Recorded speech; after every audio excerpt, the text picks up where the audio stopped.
여러분, 캐대헌이라는 말을 들어보셨습니까? 캐대헌. 아마 젊은 사람들은 알 것이고 나이가 좀 있으신 분들은 모르실 것 같아요. K-팝 데몬 헌터스의 약자 줄임말이 캐대헌이에요. 이 데몬 헌터스라고 하는 이 K-팝을 주제로 해서 만든 일종의 애니메이션 영화인데 미국계 한국인 매기 강이라는 감독이 만들었습니다.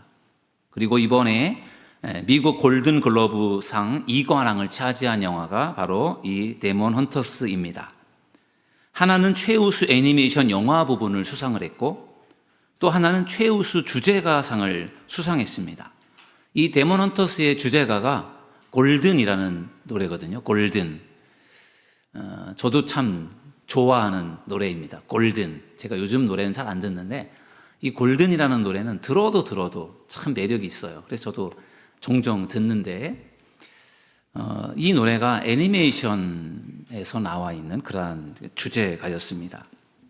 이 주제가는 이재라는 미국계 한국인이에요. 미국계 한국인이 작사, 작곡, 노래까지 부른 아주 독특한 아주 특별한 분이신데 이재라는 이 사람이 12살 때 K-팝 아이돌이 되고 싶어서 SM 그룹에 들어가서 거기서 연습생으로 생활을 합니다. 자그마치 10년 동안 12살부터 22살까지 10년 동안을 K-팝에서 SM에서 10년 동안을 연습생으로 쉬지 않고 열심히 노력을 했는데 이 이재 씨의 목소리가 그 K-팝 아이돌에 어울리지 않는다고 해서 결국은 SM에서 그를 이제 데뷔시켜주지 않았고, 그래서 결국은 그는 10년 만에 결국은 이제 SM에서 거절을 당한 것이죠. 이때 이재 씨는 나는 노래로는 안 되나 보다 그렇게 생각하면서 다른 방향을 찾았는데 그게 바로 작사, 작곡의 분야였어요. 그래서 그때부터 작사, 작곡에 더 몰입하면서 계속해서 음악을 연구합니다. 그러면서 10년 동안 연습생으로 무명으로서의 10년을 보내고 또 작사, 작곡가로서의 무명으로 10년을 보내면서 20년을 무명으로 보내다가 드디어 데몬 헌터스라고 하는 그 애니메이션 영화를 만들 때 거기에 주제가인 골든이라는 노래뿐만 아니라 다른 노래들도 많아요. 근데 이 골든이라고 하는 이 주제곡이 아주 정말 세계적인 인기를 얻게 되어서 20년 만에 무명을 딛고 세계적인 스타가 되었습니다. 그가 부른 골든이라는 노래가 유튜브에서 조회수가 5억을 돌파할 정도로 세계적인 기록을 세웠습니다. 며칠 전에 이 이재 씨가 이제 골든글로브 수상을 할 때 수상 소감을 이렇게 말했어요. 빛나기에는 늦은 때는 없다. 빛나기에 늦은 때는 없다. 거절은 방향의 전환이므로 절대 포기하지 말라.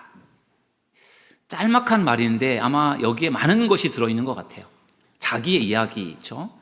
20년 동안의 무명을 듣고 그가 스타가 되었을 때 자기가 스타로서 빛나기에는 32살, 33살의 나이가 늦지 않다. 그리고 자기가 아이돌 연습생으로 10년 동안 연습했지만 거절을 당했지만 거절은 끝이 아니라 방향의 전환이기 때문에 절대로 포기하지 말아라. 참 너무 귀한 그런 수상 소감을 해주었고 이 말을 듣는 많은 사람들의 마음이 따뜻함을 느끼게 되었던 것 같아요. 저도 그 당시 생방송으로 보진 않았고요. 유튜브에서 나중에 그 소감을 듣는데 울면서 그 이야기를 하는데 저도 마음에 뭉클해지더라고요. 10년 동안 연습생 생활을 했지만 거절을 당했을 때 그때가 22살이면 아주 정말 꽃다운 나이고 정말 꿈을 꾸는 그런 나이인데 그때 거절을 당했을 때의 그 마음이 얼마나 아팠을까. 그런데 그거를 딛고 일어서서 계속 도전하면서 결국은 세계적인 스타가 되는 그러한 과정들을 볼 때 정말 포기하지 않는 게 중요하구나 그런 생각을 하게 되었습니다. 행여나 여러분들 중에도 정말 여러분들이 하고자 하는 일들이 잘 안 되어서 너무 힘들고 정말 10년, 20년을 무명처럼 이렇게 열심히 애써서 살아왔지만 빛이 안 나는 것 같고 그리고 뭔가 열매가 없는 것 같고 그래서 너무 힘들고 어려운 분들이 혹시라도 이곳에 계시다면 여러분들 끝까지 포기하지 마시고 여러분들이 끝까지 꿈을 가지고 나아가신다면 여러분들에게도 놀라운 열매가 맺혀지게 될 줄로 믿습니다. 제가 벌써부터 이 이재 씨의 이야기를 좀 나누고 싶었는데 오늘 여러분들에게 좀 나누었습니다. 하버드 연구소에서 나온 세계에서 가장 긴 행복 탐구 보고서, 제가 작년 그 전도 축제 때 이 행복에 대한 이야기를 나누었는데 이 책이 1938년에 기록이 시작이 되었는데 아직도 연구가 계속되고 있는 행복에 관한 가장 세계적으로 오래된 그러한 긴 보고서인데 여기에 행복의 지름길을 5가지로 제시를 하고 있는데요. 그 5가지 중에 하나가 관계입니다. 관계. 행복의 지름길이 어디 있느냐? 관계성에 있다는 거죠. 사람들과의 좋은 관계 속에서 사람들이 행복을 느낀다는 거죠. 불편한 관계 속에서는 행복을 느끼지 못하겠죠. 그러니까 좋은 관계가 만들어질 때 가정에서의 관계, 또 직장에서의, 교회에서의, 또 사회에서의 많은 사람들과의 그 관계성이 좋은 강화되는 그런 사람이 행복을 느끼게 된다는 것이죠. 그런 점에서 행복은 관계가 중요하다는 거예요. 우리 교회 올 2026년도의 표어가 무엇이죠? 행복한 교회, 따뜻한 성도. 네, 정말 행복한 교회, 따뜻한 성도 너무 좋은 표어인데 우리 2026년도를 그런 교회로 만들어가기를 주님의 이름으로 축원합니다. 여러분들이 또 따뜻한 성도로 그렇게 세워질 수 있기를 축원합니다. 저는 요즘에 계속 어떻게 하면 우리 교회가 따뜻한 교회가 될 수 있을까 고민을 많이 합니다. 그리고 제가 고민하는 것을 제가 설교에 담아서 여러분들에게 이제 전하려고 계속 고민을 하면서 말씀을 좀 준비하고 있는데요. 오늘부터 해서 3주간에 걸쳐서 행복한 교회, 따뜻한 성도에 대한 그러한 그 말씀을 나누려고 하는데 어떻게 하면 우리 교회가 행복한 교회가 될 수 있을까? 따뜻한 성도가 될 수 있을까? 그거를 제가 묵상을 하면서 말씀을 좀 3주치 말씀을 이렇게 좀 정리를 했는데요. 하나는 감사의 사람이에요. 감사의 사람. 감사의 사람이 되면 행복해질 것 같아요. 그리고 기쁨을 유통하자.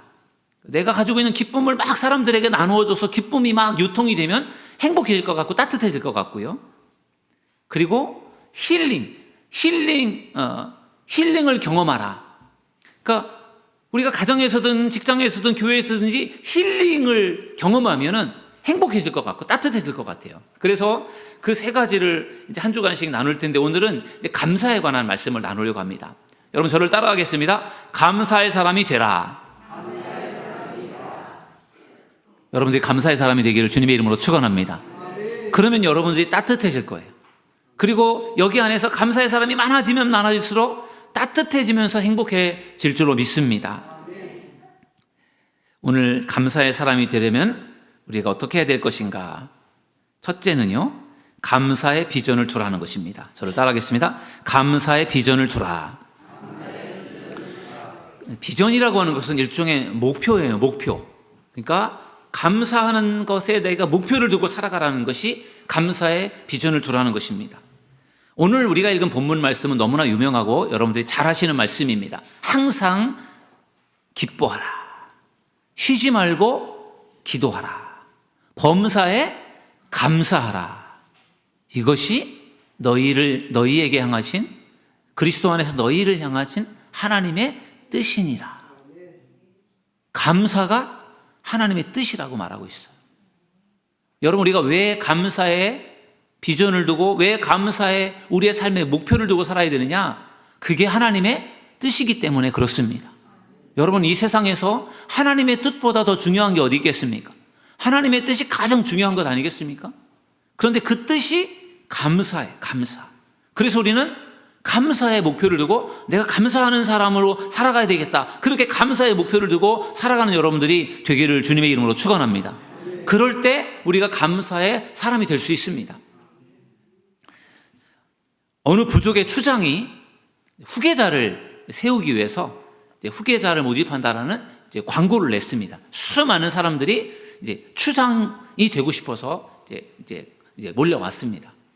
이 추장은 이제 몇 가지의 테스트를 통해서 이제 걸러내고 최종 3명을 이제 후보자로 남기게 되었고, 그 3명에게 최종적인 이제 테스트를 하는 것입니다. 그 3명을 불러서 그 종족들이 살고 있는 그 지역에 가장 높은 산이 있는데 그 산에 올라갔다 내려와라. 그렇게 과제를 내주었습니다. 그 대신에 그 산에 올라갔다 내려오는 중에 본인이 생각할 때 가장 귀중하다고 생각하는 것을 가져다가 나에게 가져와라. 이렇게 이제 과제를 주었습니다. 그래서 3명이 높은 산에 올라갔다가 내려왔는데, 첫 번째 사람이 아름다운 꽃을 꺾어서 그것을 추장에게 갖다 주었습니다. 꽃을 드리면 추장이 좋아할 줄로 생각했고, 자기 생각할 때는 꽃이 가장 귀중하다 그렇게 생각했기 때문에 산에서 꽃을 꺾어서 이제 추장에게 바쳤습니다. 두 번째 사람은 산에 갔는데 정말 너무 아름다운 보석 같은 그런 돌을 발견하게 되었고, 그게 너무 귀중하게 생각되어서 그 돌을 가져다가 추장에게 바치면서 이 너무 귀한 보물 같아서 제가 추장님께 드립니다. 이렇게 바쳤습니다. 근데 세 번째 사람은 아무것도 가지고 온 게 없었어요. 왜 너는 아무것도 가져오지 않았느냐? 그랬더니 저는 산꼭대기에 올라가서 넓은 평원을 보았습니다. 그리고 저는 그 평원을 보면서 저 평원을 잘 가꾸어서 일구어서 개간해서 거기에 농사를 지으면 우리 부족이 배불리 먹고 풍족히 살 수 있겠구나. 그러한 비전을 저는 보고 왔습니다. 그렇게 세 번째 사람이 추장에게 보고를 했습니다. 이때 추장이 이 3명의 이 귀중함을 귀중한 것에 대한 가치를 들으면서 누구를 후계자로 뽑았겠습니까? 몇 번째요? 세 번째. 그렇죠. 왜 그랬을까요? 그 세 번째 사람은 비전을 가지고 있었어요. 우리 부족이 어떻게 하면 잘 살 수 있을까? 우리 부족을 어떻게 하면 행복하게 해줄 수 있을까라고 생각할 때 그 부족을 위해서는 저 산꼭대기에서 내려다 보이는 저 넓은 평원에 농사를 지어서 거기에서 곡식을 거두어 드리고 농사를 많이 지으면 우리 부족이 잘 살 수 있고 행복할 수 있겠구나. 그런 비전을 보게 되었을 때 그 추장은 그것을 통해서 그 세 번째 사람을 자기의 후계자로 세우게 된 것입니다. 비전을 갖는 것이 중요하다는 것이죠. 여러분, 비전을 가질 때 꿈이 이루어진다는 것을 믿으시기 바랍니다. 아까 제가 그 골든이라는 그런 노래를 만들고 또 부르기까지 했던 이재라는 사람이 이야기를 했는데, 그 사람에게 비전이 있었잖아요. 꿈이 있었어요. 내가 정말 K-팝 아이돌이 되고 싶은 그 꿈을 가지고 열심히 성실하게 일을 했잖아요. 열심히 연습하고. 그런데 안 되는 것 같았지만 그는 K-팝 아이돌이 아니라 세계적인 스타가 되었거든요. 뭐 수천억, 수조 원의 돈을 벌어들인 그 하나의 노래를 가지고요, 어마어마한 그러한 그 세계적인 스타가 되었고, 스타뿐만 아니라 엄청난 물질적인 그러한 이익도 얻게 되었습니다. 꿈을 가지고 비전을 가지고 나아갈 때 그에게 엄청난 기적 같은 일이 일어나게 된 것입니다. 그런 점에서 우리도 비전을 갖는 게 중요한데, 우리 믿음의 사람들에게 있어서 품어야 될 중요한 비전이 뭐라고요? 감사입니다. 감사. 여러분, 감사에 여러분의 비전을 두고 여러분의 인생을 살아가실 때 여러분의 인생이 행복해질 것이고, 여러분의 인생 가운데 하나님의 놀라운 은혜가 임하게 될 줄로 믿습니다. 감사에 비전을 두는 게 우리에게 중요한 일이고요. 두 번째는 감사를 선택하라는 것입니다. 저를 따라하겠습니다. 감사를 선택하라. 여러분, 감사는 특별한 일에만 감사하는 게 아니라, 사도 바울이 데살로니가 교회 성도들에게 보낸 편지에서 범사에 감사하라고 할 때, 이 범사에는 모든 상황 속에서, 어떠한 상황 속에서도, 영어 성경에 in all circumstance, 모든 상황 속에서, 어려운 상황 속에서조차도 감사하라, 이렇게 표현하고 있거든요. 그렇게 할 수 있는 중요한 이유는 감사를 선택하면 그렇게 할 수 있다는 거죠. 어려운 상황에서도 감사할 일이 뭘까라고 생각하면서 감사를 선택하면 감사할 수 있게 되는 것입니다. 작년에도 우리 교회가 감사 일기 쓰기를 했습니다. 재작년에는 50일을 했고 작년에는 70일을 했는데 저도 70일 감사 일기 쓰기를 저도 참여하면서 감사 일기를 써봤습니다. 올해도 할 텐데 올해는 더 많은 분들이 참여하셨으면 좋겠어요. 왜냐하면은 감사 일기를 써보면은 정말 감사를 선택하게 됩니다. 오늘 하루 동안 있었던 일, 어제 하루 동안 있었던 일들 가운데 감사한 일이 뭐가 있는가를 생각하면서 감사한 일을 생각하고 선택해서 기록하게 되거든요. 아, 이게 감사한 일이구나. 아, 저게 감사한 일이었구나. 그냥 무심코 흘러갔던 생각지도 않았던 일들이 너무너무 감사하다는 것을 깨닫게 되기 때문에 그것 때문에 마음이 따뜻해지고 더 감사가 느껴지게 되는 것입니다. 여러분, 감사는 찾아보는 것이고 감사는 선택하는 것임을 믿으시기를 주님의 이름으로 축원합니다. 그냥 어느 날 자연스럽게 나에게 주어진다라기보다는요, 감사를 자꾸 찾아보면은 감사의 사람이 될 줄로 믿습니다. 성경에 보면은 10명의 문둥병자가 10명의 나병 환자가 예수님을 찾아와서 예수님에게 병을 고쳐달라고 부탁하는 장면이 있습니다. 누가복음에 나와 있는 말씀인데요. 여러분, 나병 환자, 문둥병자는 치료하기 어려운 병이에요. 그리고 나병 환자는 나병이라고 하는 것이 그 당시로서는 치료하기 어려운 병이었고 전염성이 있다고 생각하기 때문에 이 나병 환자들은 일반적인 사람들과 같이 살 수가 없었습니다. 성 안에서 살 수 없었고 성 바깥에 살아야 됐고 어떻게 보면은 좀 이렇게 떨어진 곳에서 소외된 생활을 할 수밖에 없는 사람들이 이 나병 환자들이에요. 그러니까 일반적인 사람들과 같이 어울릴 수도 없고 같이 살 수도 없고 뭔가를 같이 할 수도 없는 정상적인 사람들과는 뭔가 같이 할 수 없는 사람들이 이 나병 환자니까 얼마나 참 상처가 되고 얼마나 속상하고 얼마나 힘겨운 인생을 살았을까요?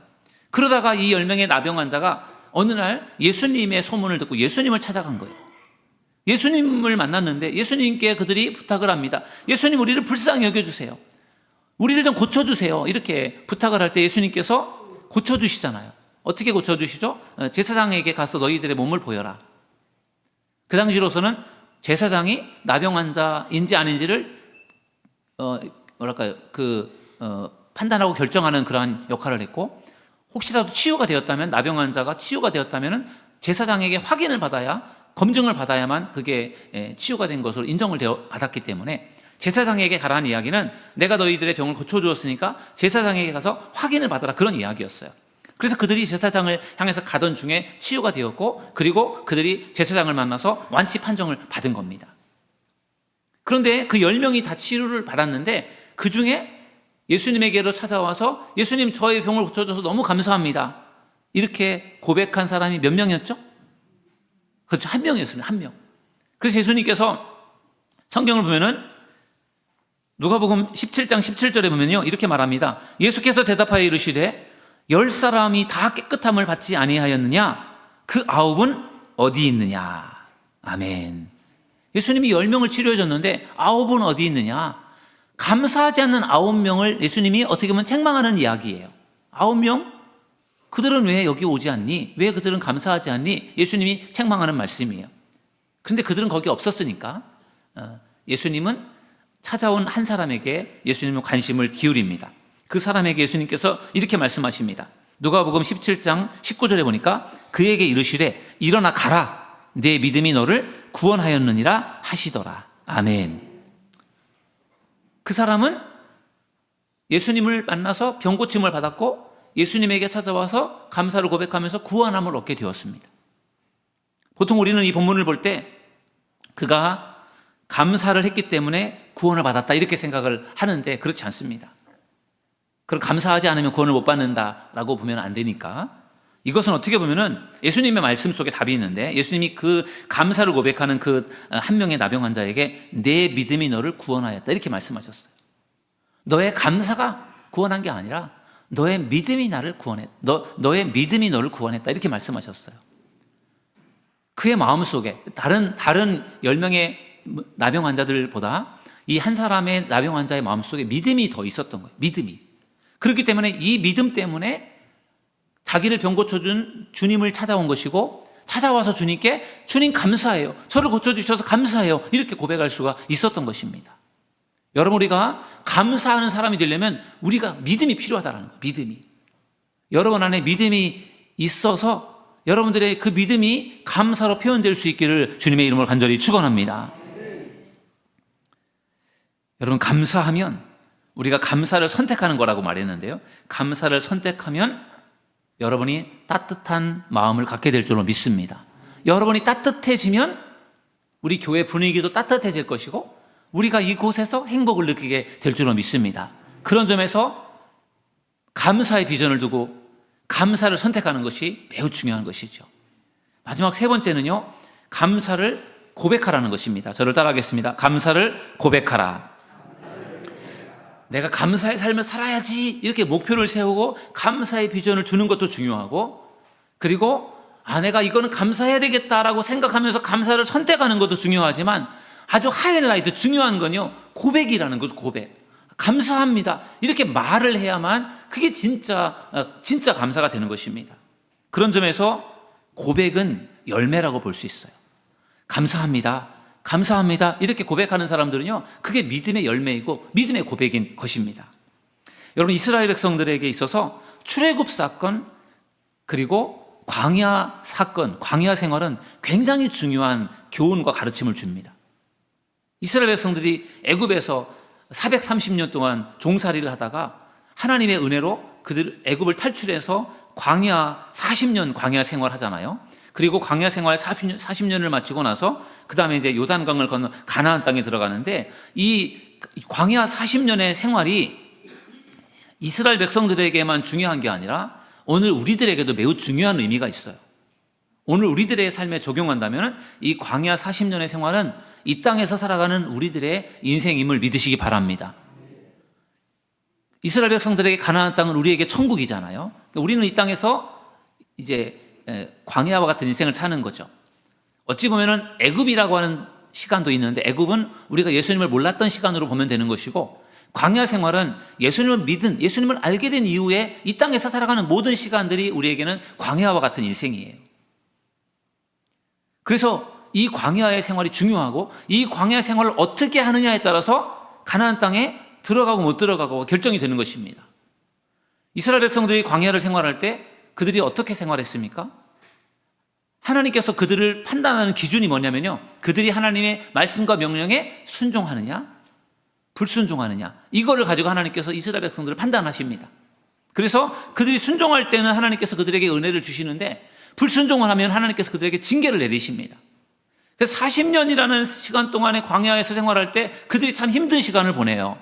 광야는 먹을 것이 없지 않습니까? 광야라고 하는 것은 사막지대입니다. 중동 사막지대를 생각하시면 됩니다. 끝없이 펼쳐지는 모래 사막을 생각하시면 됩니다. 거기를 40년을 가는데 먹을 것이 없고 마실 물도 없는데 하나님께서 은혜를 주셔서 만나를 내려주시고 또 물을 공급해 주셔서 그들이 40년 동안을 살아요. 그 광야라고 하는 것은 특성상 낮에는 아주 덥고 해가 떨어지고 밤이 되면 춥습니다. 그 생활이 계속 반복이 되는 생활을 40년을 한 거예요. 그러니까 얼마나 힘들었겠습니까? 그렇지만 힘들었지만 하나님께서 은혜를 주셔서 그들이 40년 동안을 산 거예요. 그런데 그들은 하나님의 은혜에다 초점을 두지 않고 힘들고 어려운 광야 생활에 초점을 두어서 그들이 계속해서 불평, 불만, 원망을 합니다. 그것의 하이라이트가 출애굽한 지 2년이 되었을 때 가데스 바네아라고 하는 것에 도착했을 때 그들이 거기에서 그들의 감정이 폭발이 되고 불평, 불만이 폭발이 됩니다. 그러면서 그들이 불평하며 원망하며 쏟아냈던 그 말들을 하나님께서 들으시고 하나님께서 민수기 14장 28절에서 이렇게 말씀하셔요. 그들에게 이르기를 여호와의 말씀에 내 삶을 두고 맹세하노라. 너희 말이 내 귀에 들린 대로 내가 너희에게 행하리니. 아멘. 여러분 잘 아시는 말씀이죠.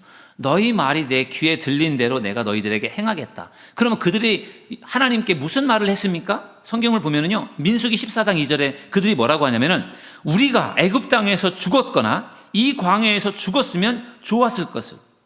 아니, 우리 애굽 땅에서 죽도록 그냥 내버려 두지. 왜 우리를 왜 애굽에서 건져내어서 왜 우리를 이렇게 힘들게 합니까? 차라리 우리가 애굽에서 죽었더라면 나을 뻔했습니다. 그리고 차라리 우리가 그냥 광야에서 죽는 게 낫겠습니다. 하루하루가 고통스럽습니다. 우리 죽는 게 좋겠습니다.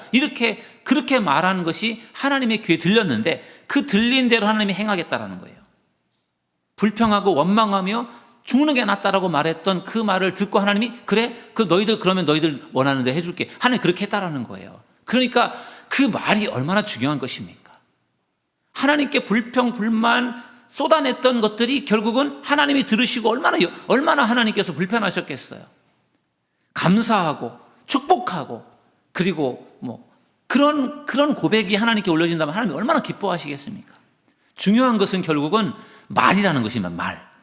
우리가 어떤 말을 하냐가 매우 중요해요. 어떤 사람은 아주 이스라엘 백성들이 광야를 살아갈 때처럼 불평하고 원망하고 부정적인 말을 하고 비난하는 말을 하고 막 뒷담화를 하고 그렇게 하는데 그게 여러분들에게 하나도 유익하지 않다는 것을 믿으시기 바랍니다. 여러분 혹시 주변에 그런 사람들이 있으면 그 사람들이 그런 말을 할 때 여러분들 그 말을 그만하라고 막으십시오. 그 말을 들으면 여러분들도 속상하고 그 말을 하는 사람에게도 유익이 되지 않아요. 오히려 감사한 이야기, 정말 은혜가 되는 이야기를 나누시는 여러분들이 되기를 주님의 이름으로 축원합니다. 그럴 때 그 감사의 고백 속에서 하나님의 은혜가 임하게 되는 것이고 거기에서 따뜻함이 생기고 행복이 느껴지게 되는 것입니다. 그래서 우리는 의도적으로라도 자꾸만 감사를 고백해야 되는 것입니다. 아무리 생각해도 나는 감사하는 게 없어요. 그렇게 말하시는 분이 혹시 계실 수도 있습니다. 아무리 생각해도 감사할 게 없어요. 감사할 게 왜 없습니까? 나 같은 죄인 살려주신 하나님의 그 사랑과 은혜를 생각하면요 얼마나 감사합니까? 우리가 하나님을 몰랐으면 어떻게 되었겠습니까? 그러므로 우리는 무엇보다도 나 같은 죄인을 살려주신 하나님 감사합니다를 고백할 수 있기를 주님의 이름으로 축원합니다. 또 우리를 하나님의 자녀로 삼아주셨잖아요. 그게 얼마나 감사한 일이겠어요. 내가 원하는 일을 하나님께서 막 즉각적으로 이루어 주시지 않는다고 해서 불평하고 원망하고 낙심하지 마시고 나를 구원해 주신 하나님, 나를 자녀 삼아 주신 하나님이 나를 좋은 길로 인도하실 것이고 하나님의 때가 되면 나에게 분명히 응답해 주실 것이고 그런 믿음을 가지고 감사하며 살아가는 여러분들이 되시기를 주님의 이름으로 축원합니다. 그럴 때 여러분의 마음이 따뜻해질 것이고 그 기운이 여러분들 주변에 흘러 넘쳐서 다른 사람들도 따뜻하게 만들 것이고 그러면서 행복한 그러한 분위기를 만들어가게 될 줄로 믿습니다. 오늘 감사의 사람에 대해서 말씀을 나누었어요. 오늘 조메인 목사님이 정말 신실하신 주 정말 그 찬양을 부를 때 정말 마음이 따뜻해지면서 너무너무 평화로운 따뜻함이 느껴진 것처럼 조메인 목사님의 아름다운 목소리와 찬양이 이렇게 우리 마음을 따뜻하게 만든 것처럼요 우리가 감사를 고백하면서 감사의 삶을 살 때 우리들의 감사의 그 고백이 우리 주변에 있는 사람들의 마음을 따뜻하게 만들 것이고 우리 교회를 따뜻하게 행복하게 만들어 갈 줄로 믿습니다. 오늘 감사의 사람에 대한 말씀을 나눴어요. 감사의 비전을 두십시오. 그리고 감사를 선택하십시오. 그리고 감사를 고백하십시오. 그럴 때 하나님께서 여러분들을 따뜻하게 만들어 주실 것이고 우리 교회를 행복한 교회로 만들어 주실 줄로 믿습니다. 이런 은혜가 우리에게 있기를 주님의 이름으로 축원합니다. 우리 시간의 말씀을 생각하면서 우리 함께 찬양하고 기도하는 시간을 갖겠습니다. 오직 예수뿐이네. 우리 시간 함께 찬양하겠습니다. 은혜 아니면 살아갈 수가 없네.